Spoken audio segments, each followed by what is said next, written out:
गणानां त्वा गणपतिगुं हवामहे कविं कवीनामुपमश्रवस्तमं ज्येष्ठराजं ब्रह्मणां ब्रह्मणस्पतः आनशृण्वन्नोतिभिः सीदसादनं శ్రీమహాగణాధిపతయే నమః. ఆధ్యాత్మిక మిత్రులందరికీ కూడా ఈ భవిష్యత్ దర్శిని కార్యక్రమంలోని వాస్తు పదం కార్యక్రమానికి హృదయపూర్వక స్వాగతం. మీ యోగానంద శర్మ. శ్రీపీఠము రుద్రాక్షశాల and Navaratna emporium, new Nallakunta, Shivam road, Hyderabad. Phone number 94940977. Since 1990 reach your destination. ఆధ్యాత్మిక మిత్రులారా, మనం ఈ వాస్తు పదం కార్యక్రమంలో అనేక విధములైనటువంటి వాస్తునామములతో కూడుకున్నటువంటి సందర్భములు అనేకం ఉన్నాయి. అనేక వాస్తులు ఏమిటండి అని. వాస్తు అనబడేటువంటిది సర్వసామాన్యంగా చెప్పబడినటువంటి శాస్త్రం. ఆయుర్వేదం, ధనుర్వేదం, గాంధర్వం, వేదవాత్మభూః స్థాపత్యంచాసృజదేశదం క్రమాత్ పూర్వాది విముఖై అని. బ్రహ్మ భగవానుని యొక్క 4 ముఖ కమలముల నుండి 4 రకములైనటువంటి ఉపవేదములు, వేదములు ఉద్భవించినాయి. వాటి తదనంతరం ఉపవేదములు ఉద్భవించినాయి. అందులో ఆయుర్వేదం, ధనుర్వేదం, గాంధర్వం, వేదమాత్మభూః స్థాపత్యంచ అన్నాడు. ఋగ్యజుస్సామాధర్వణ వేదములు. 4వదైనటువంటి ఋక్కు, యజుహు, సామ, అధర్వణ వేదం. ఆ అధర్వణ వేదం అనబడేటువంటి ముఖభాగం నుంచి పుట్టబడినటువంటి ఉపవేదమే స్థాపత్య వేదం, అంటే వాస్తు. అందుకే ఆ పేరు కూడా గత కాలములలో నిర్మాణాలు చేసేటువంటి వ్యక్తిని స్థపతి అని పిలిచేవాడు. ఇవాళ అవన్నీ పోయి ఇంజనీర్ అనబడేటువంటి ఇంగ్లీషు పదం వచ్చింది. సరే, మరి ఇందులో అనేక వాస్తులు ఏమిటి? మొత్తం ఒకటే వాస్తు కదా అని. అంటే ఒక్కొక్క గృహము ఒక్కొక్క పేరుతో కలిగినటువంటి వాస్తుగా పిలువబడుతుంది. ఉదాహరణకి పితామహ వాస్తు. ఇవి 18 రకాలు. ఈరోజు ఈ పార్ట్ 1లో 1, 2, 3, 4, 5, 6, 6వ దాని వరకు తెలుసుకుంటున్నాం. 1 పితామహ వాస్తు, 2 సుపథ వాస్తు, 3 దీర్ఘాయు వాస్తు, 4 పుణ్యకర వాస్తు, 5 అపథ వాస్తు, 6 రోగకర వాస్తు. అంటే దిక్కులు ఎలా ఉంటే ఈ నామం వస్తుంది. అదేమిటంటే అన్ని వాస్తులో మీకు ఫలానా చోట ఎత్తుగా ఉండాలి, ఫలానా చోట పల్లంగా ఉండాలి అంటే వాస్తు సరిపోతుంది కదా అని. ఉదాహరణకి ఇప్పుడు మగవారు, ఆడవారు లింగ భేదములుగా స్త్రీలింగం, పుంలింగం అంతవరకే తీసుకుందాం. 3వ విషయం మనకు అవసరం లేదు. వీళ్ళలో సన్నగా పొడుగ్గా ఉన్నవాడిని ఏమంటున్నాం? వాడు పురుషుడేగా, వాడు బక్కోడురా. బాగా పొట్టిగా ఉంటే వాడు పొట్టోడురా. ఇంకా పొట్టిగా ఉంటే వాడు మరుగుజ్జు వాడురా. లావుగా ఉంటే వాడురా. ఇందాక వచ్చాడు చూడు బండోడు వాడు. ఇలా మనం ఆకారాన్ని బట్టి ఒక పేరుని మనం ఎలా నిర్ణయిస్తున్నామో ఆ పేరుని బట్టి ఆ ఆకారం మనకు వచ్చేట్టుగా. బక్కోడు అనగానే మనకేమీ అర్థమైపోతుంది ఇమీడియట్గా, వాడిని మనం చూడక్కర్లా. సన్నగా ఉంటాడు. బండోడు అంటే బాగా లావుగా ఉంటాడు. పొట్టివాడు అంటే బాగా పొట్టిగా ఉంటాడు. ఇలా ఆ పేరుని బట్టి మనకు ఆ రూపం మనకు ఎలా అర్థమవుతుందో అలాగే ఆ ఇంటిని బట్టి ఆ వాస్తు అనబడేటువంటి పేరుని బట్టి ఆ ఇల్లుగా మనం గుర్తుంచుకుంట కొరకు మహర్షులు ఏర్పాటు చేయబడినటువంటి సంఖ్యా ప్రామాణికమైనటువంటి విధానం ఇది. ఈ పితామహ వాస్తు అంటే తూర్పు భాగం, ఆగ్నేయ భాగం ఎత్తుగా ఉండి, అంటే ఖాళీ ప్రదేశాలు. మన ఇంటికి 4 మూలలా వదిలేటువంటి ప్రదేశంలో తూర్పు ఎత్తుగా ఉండి, ఆగ్నేయం ఎత్తుగా ఉండి బాగా, అంటే మరి ఈశాన్యం పల్లంగా ఉండాలి కదండి. మరి ఈశాన్యం పల్లం ఉన్నప్పుడు తూర్పు ఆగ్నేయాలు ఆటోమేటిక్గా హైట్ అవుతాయి కదా అని. ఇక్కడ ఎత్తు అనబడేటువంటి దానికి ఒక కొలమానం ఉంటుంది గృహాన్ని బట్టి, ఆ భావం. ఇక్కడ తూర్పు ప్రాంతం, ఆగ్నేయ ప్రాంతం ఎత్తుగా ఉండి పశ్చిమ ప్రాంతం వాయవ్య ప్రాంతం గనక పల్లంగా ఉండేటట్టయితే దాన్ని పితామహ వాస్తు అంటారు. అది ఆయురారోగ్య భోగభాగ్యములకు గొడ్డలి పెట్టు వంటిది. రెండవది సుపథ వాస్తు. అంటే దక్షిణ భాగం ఆగ్నేయ భాగం ఒక విధంగా, ఉత్తర వాయవ్య ప్రాంతములు ఒక విధంగా. అంటే దక్షిణ ఆగ్నేయ ప్రాంతములు ఎత్తసరిగా ఉండి ఉత్తర వాయవ్య ప్రాంతములు గనక డౌన్గా ఉండేటట్టయితే దాన్ని సుపథ వాస్తు అన్నారు. పథము అంటే మార్గం, సుపథ అంటే మంచి మార్గము అని ఆ పేరులో ఉన్నది. ఇందాక నేను మీకు ఒక ఉదాహరణ చెప్పా. బక్కగా ఉన్నవాడిని బక్కాడు అనగానే మనం ఆ బక్కగా ఉంటాడు వీడు అని మనకు ఎలా స్ట్రైక్ అవుతుందో, అలా సుపథ వాస్తు అని ఆ పేరుని అనగానే ఓహో ఆ ఇంటికి ఉత్తర వాయువ్యాలు పల్లం ఉన్నాయి, దక్షిణ ఆగ్నేయాలు ఎత్తసరిగా ఉన్నాయి కనుక సుఖభోగ భాగ్యాలు ఆ ఇంట్లో కొద్దిగా సమృద్ధిగా దొరుకుతాయి అని పేరు చెప్పగానే మనకు అర్థం అవటం కొరకు ఏర్పాటు చేయబడినటువంటి సంజ్ఞలివి. తర్వాత మూడవది దీర్ఘాయు.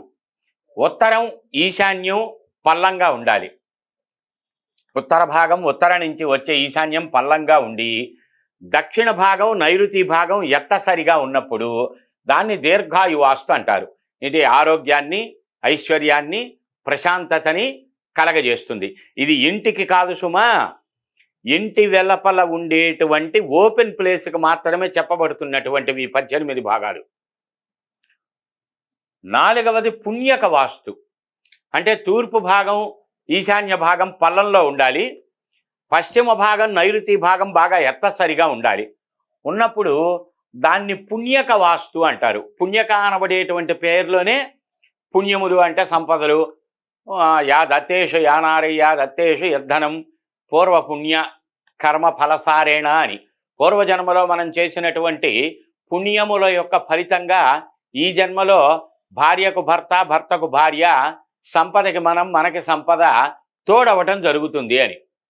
యా దత్తేషు యా నారి యా దత్తేషు యద్ధనం. అంటే నువ్వు ఏ రకమైన పని చేశావో దానికి సంబంధించబడిన ధనం, ఏ రకమైన పూజ చేశావో దానికి సంబంధించబడినటువంటి భార్య. అంటే భార్య అంటే భర్తకు వర్తించదా అని కాదు, ఏదో ఒక పేరు చెప్పాలి కనుక చెప్తారు, భార్యాభర్తలు అంటాము. యాక్చువల్గా భర్త భార్య అనాలిగా. అంటే ప్రతి దాంట్లోనే ఎవరో కొంతమంది కుహనా పండితులు అని చెప్పుకుని జబ్బతరుచుకునేటువంటి వాళ్ళు ఆర్గ్యుమెంట్ చేస్తూ ఉంటారు. స్త్రీకి విలువను ఇవ్వలేదు, స్త్రీని అనగదొక్కారు, ఆ స్త్రీకి స్వాతంత్రం ఇవ్వలేదు అని. ఏ పురాణాలన్నా చదవండి, స్త్రీమూర్తుల పేర్లే ఉన్నాయి తప్ప పురుషమూర్తుల పేర్లు లేవు. సందర్భం ఇది కాదు కనుక దాని గురించి ప్రస్తావన లేదు.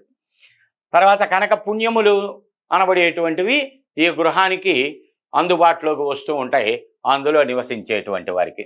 ఇక ఐదవది అపథ వాస్తు. ఇందాక సుపథ, దానికి వ్యతిరేకం అపథ.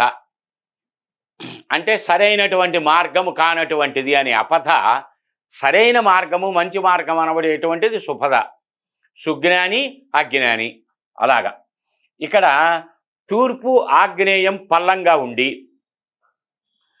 పశ్చిమము నైరుతి, పశ్చిమము వాయవ్యము ఎత్తుగా గనక ఉండేటట్టయితే అపథ వాస్తు. తూర్పాగ్నేయాలు పల్లంగా ఉండాలి, పశ్చిమ వాయవ్యాలు ఎత్తుగా ఉండాలి యాక్చువల్గా. కానీ ఇక్కడ తూర్పు ఆగ్నేయం ఎత్తుగా ఉండి పశ్చిమ వాయవ్యములు గనక పల్లంగా ఉంటే అపథ వాస్తు అంటారు. అది సుపథానికి వ్యతిరేకం. ఇక ఆరవది రోగకర వాస్తు. అంటే దక్షిణము ఆగ్నేయం పల్లంగా ఉండి ఉత్తరము వాయవ్యము గనక ఎత్తుగా ఉండేటట్లయితే, ఉత్తర భాగం వాయవ్య భాగం హైట్ ఉండి, అంటే అక్కడ పల్లం ఉండాలి కానీ అది హైట్ ఉంది. దక్షిణము ఆగ్నేయం ఎత్తుగా ఉండాలి కానీ ఇక్కడ పల్లం ఉంది కనుక దీన్ని రోగకర వాస్తు అంటారు. కుష్టాపస్మార యథోదర గుల్పకుదార్శ శోణిత జలోదర వగంధర పాండురోగ కాశ శ్వాస విస్ఫోటక అజీర్ణ శిరోరోగ ప్రమేహాదులు అనబడే మరణతుల్య సమానమైనటువంటి వ్యాధులు, రోగ బాధలు ఆ ఇంట్లో ఏర్పడుతూ ఉంటాయి. చాలామంది పిల్లల జాతకాలు, పెద్దల జాతకాలు తీసుకొని కలుస్తారు కదా, వాళ్ళు కంప్లైంట్ చేసే ఉంటాయి. మా తాతగారు బాగా బలంగానే ఉన్నాడండి, మనవాడికి 22 ఏళ్ళు చదువుకుంటున్నాడు, ఎప్పుడు చూసినా నడుము నొప్పి వస్తుంది, లేకపోతే పొట్టలో నొప్పి వస్తుంది, లేకపోతే ఆ ఇబ్బంది ఉంది, ఈ ఇబ్బంది ఉంది, ఈ ఇబ్బంది ఉంది. వయస్సు రీత్యా మీద పడేటువంటి వ్యాధులు సామాన్యంగా వచ్చేటువంటివి ఉంటాయి. ఇక్కడ రోగము రానటువంటి వయస్సు, రోగము పొందకూడనటువంటి బలం కలిగిన వయస్సులో ఉన్నటువంటి వాళ్ళకు కూడా రోగబాధలు ఆ ఇంట్లో ఏర్పడుతూ ఉన్నాయి అంటే అది ఆలోచించవలసిన వాస్తు. 80 ఏళ్ల వాడికి కళ్ళు కనిపించట్లేదంటే గొప్ప ఏముందండి? It's a common. అదే 16, 17, 15 సంవత్సరాల పిల్లలు 10థ్లోనో ఇంటర్లోనో ఉండగా వాడు ఇలా పెట్టుకుని చదువుకోవాల్సిన, ఇవాళ 2 ఏళ్ళు 3 ఏళ్ళు 5 ఏళ్ల పిల్లలకు కూడా స్పెట్స్ పెట్టవలసిన పరిస్థితి వస్తున్నాయి. నేత్ర వ్యాధులు. ఇది ఎందుకు జరుగుతున్నది అనేది మనం గమనించాం. మంచి హాస్పిటల్ ఎక్కడుంది అనేది పరిగెత్తుతాం. వైద్యాన్ని నమ్మవలసిందే, వైద్యం లేకపోతే మనుగడ లేదు. వైద్యశాస్త్రం ఎంత గొప్పదో అంతకన్నా 1000 రెట్లు గొప్పది వాస్తుశాస్త్రం. దాన్ని దృష్టిలో పెట్టుకోండి. ఇవి సరిచేసుకుంటూ వాటి జోలికి వెళ్తే ఉపయోగాన్ని ఇస్తాయి. లేకపోతే శాస్త్రంలో ఈ దోషం ఉన్నది, ఈ ఇబ్బంది వస్తుంది, ఆ దోష పరిహారం చేయ ఇబ్బంది పోతుందని చెప్పింది. కానీ వైద్యం అలా చెప్పిందా? ఈ కళ్ళజోడు పెట్టు నీ కళ్ళు బాగవుతాయని, జీవితకాలం కళ్ళజోడు పెట్టు తిరిగని చెప్తుంది. అంటే వైద్యము తాత్కాలిక నివారణను ఇవ్వగలుగుతుంది, శాస్త్రము శాశ్వత నివారణను ఇవ్వగలుగుతుంది. దాన్ని గమనింపులోకి పెట్టుకోవాలి. ఈ రోగకర వాస్తు అంటే దక్షిణము ఆగ్నేయం పల్లంగా ఉండి ఉత్తరము వాయవ్యం ఎత్తసరిగా ఉండేటట్లయితే ఆ ఇంటిని రోగకర వాస్తు గృహం అంటారు. రోగములు, కష్టములు, నష్టములు, ఇబ్బందులు, విఘ్నాలు ఇలా అవకాశాన్ని బట్టి, సందర్భాన్ని బట్టి, సమయాన్ని బట్టి నడుస్తూ ఉంటాయి. ఇలా 18 రకాలు. ఇది పార్ట్ 1గా మనం పితామహ వాస్తు, శుభద వాస్తు, దీర్ఘాయు వాస్తు, పుణ్యక వాస్తు, అపద వాస్తు, రోగకర వాస్తు గురించి తెలుసుకున్నాం. రేపటి ఎపిసోడ్లో ఇంకొకారు, తరువాతి ఎపిసోడ్లో ఇంకొకారు. ఈ 18 వాస్తులు చూసుకుంటే చుట్టుపక్కల ఉండవలసినటువంటి ఖాళీ ప్రదేశాలు ఎలా ఉండాలి, ఎలా పెట్టుకోవాలి, ఇప్పుడు ఎలా ఉన్నాయి, వాటిని ఎలా సరి చేసుకోవాలి అనబడేటువంటి విషయాలు క్షుణ్ణంగా తెలుస్తాయి. సందర్భోచితంగా మరిన్ని విషయాలు తెలుసుకుందాం. అంతవరకు సెలవు. జై గురుదత్త. శ్రీపీఠము రుద్రాక్షశాల నవరత్న emporium 9494409777. Since 1990, reach your destination. Jai Gurudev.